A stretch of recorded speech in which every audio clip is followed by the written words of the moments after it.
Hey everybody, we're here on KEMPIRE Radio, and I am so excited about this new artist I'm about to introduce you to. You probably remember her on tour with Jay-Z singing the Empire State of Mind hook that, replacing Alicia Keys. Please, everybody, welcome Bridget Kelly. Hi, what's going on, guys? Bridget, so we're really excited about having you on the show. We've been playing your record, Thinking About Forever. Great track. I mean, it got me from the beginning. Great, thank you so much. I love it. I'm so glad. Bridget, first of all, thinking about forever, I thought it was interesting. Especially as a female artist coming out. Dance music is so popular right now. Why did you decide thinking about forever, the smooth ballad, very soft, very emotional song, should be my first introduction to the world?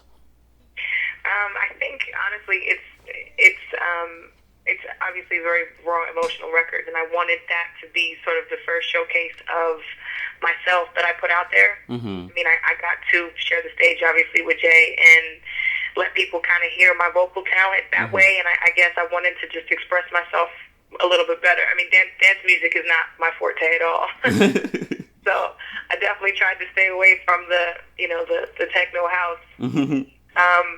But I definitely think about Forever in particular. We put out first because it speaks to so many different people and for different reasons. I think part of why I fell in love with it when we first did it with Frank and Shay Taylor was because the chorus line is so simple. You know what I mean? But it's so meaningful at the same time. I think the idea of a woman saying, do you not think so far ahead? Because I be thinking about forever. It's a real feeling. Yeah. Have you know what I mean? It's not always a feeling that we're proud of either as women. If we go out on a couple of dates with somebody, within the third date, if we like the guy, we're sitting there imagining what the kids look like, imagining what our last names sound like. You know what I mean? Yeah. All that kind of stuff. And so we get ahead of ourselves. If I guess like not for every woman, but I'm sure most women I know are definitely passion driven and emotion driven. Mm-hmm. Relationships. Did you personally connect to the song? Absolutely. I did. It was very nostalgic for me. It made me recall, being on a date with somebody and kind of sitting there like, can I bring you home to meet my family? Could you dance with my grandmother at a wedding if we had one? Like, really just getting ahead of myself. You know what I mean? Not for any other reason other than the fact that I was excited about, something to look forward to romantically with this person. And I think, it's something that is relatable, whether you're a teenager and it's puppy love or you're an adult like me, 25, trying to find that person that you want to say, okay, well, I'm looking forward to marriage with this person. And, I think it just was going to touch people all across the board, and that's why we picked that as the first song. Most definitely. And Frank Ocean did that track. How did the collaboration between you and Frank come about?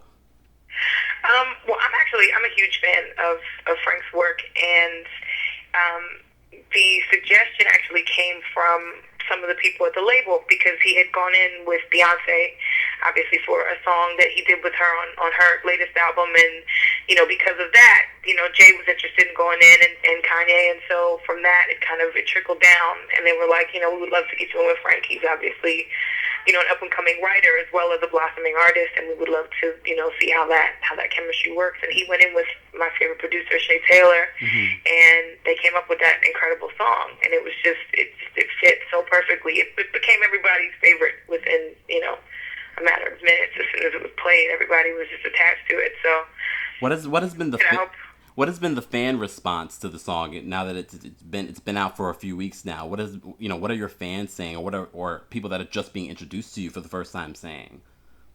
I mean, people love it. I'm not surprised at how many. I'm not surprised that people love it.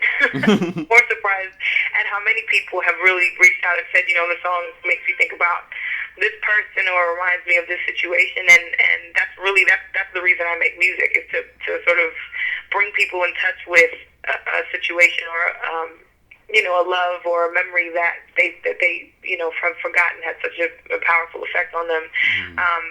But I think, overall, once I put out the acoustic version too, I think everybody really connected with that as well. Yeah. Because what I want to bring to the table as an artist is the live music element. So I really wanted to sort of let people see and hear how the song sounds, with just me and my guitarist just jamming. So that was really awesome. I think people will really love it. Definitely. You brought a new life to the song with the acoustic version. Definitely enjoyed that. Yeah. But yeah, it's awesome. I love it too. Thank you. Bridget, I mean, you're a hometown girl. You know, KEMPIRE is based here in New York City, and you are from New York City. What part of New York City are you from? I'm from Manhattan, actually. I actually grew up in Chelsea. I'm born and raised in Chelsea. I'm a downtown New York girl. Wow. And how did this, you know, because, you know, we know you're signed to Roc Nation, Jay-Z's label. But before all of that, give us an idea of what life was like for you coming up. You know, how did this all start for you? Were you just always singing? Or, you know, was this something you always wanted to do? You know what? No, I didn't. I think I'm an only child I grew up by myself. So I spent all my time really by myself, and singing was a way to get attention for me when I was younger. And I kind of laugh at it because you can when you're a kid, you can either scream and fuss and make a scene, which my mother wasn't having, or you know, start singing on the couch and people think it's cute, and people paid attention to me when I sang, and so that's kind of where the, I guess, curiosity about it came from. And then as soon as I got into high school, I went to performing arts high school, which was obviously the ideal timing to, you know, be in a creative space because, you know, you're a teenager, you go through a lot of stuff, you don't know who you are, you're trying to, you know, figure out, you know, what you want to be and who you want to be. And so it was really a perfect time for me to kind of figure out what I wanted to sound like and, you know, be comfortable on stage. We were provided a platform to just really express ourselves through whatever our art form was, whether it was dance or music or instrumental music. It didn't matter, you know what I mean? And I think it's because it was so embraced, it gave me the confidence and sort of the drive to keep going in that direction. So that fueled me. That completely fueled me. What was the moment that, you know, it said, you know, this is what I want to do for the rest of my life? I don't know if I had one. I think I might have had like 5. Uh-oh. I might have had quite a few moments where I was just kind of like, there's nothing else in this world I could ever do.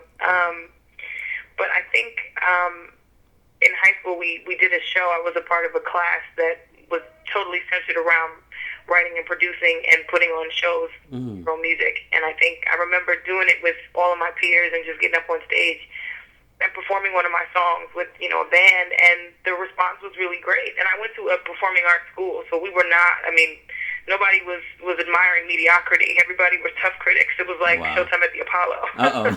So it was definitely, to get a positive response there, it was definitely kind of a defining moment for me where it made me feel like, you know, this is something that I need to do. I'm meant for this. You mentioned you went to a performing arts high school, LaGuardia, right? Yes. Were you in Wynter Gordon? Because I know Wynter went there as well. WG, yes. Wynter's a good friend of mine. She graduated actually the year before I did. But we've kept in touch over the years, and I try and see her every time we're both in the same city at the same time, which is rare because that girl is busy. Yeah. I'm so happy for her. She's blown up and she's working so hard, and she's great.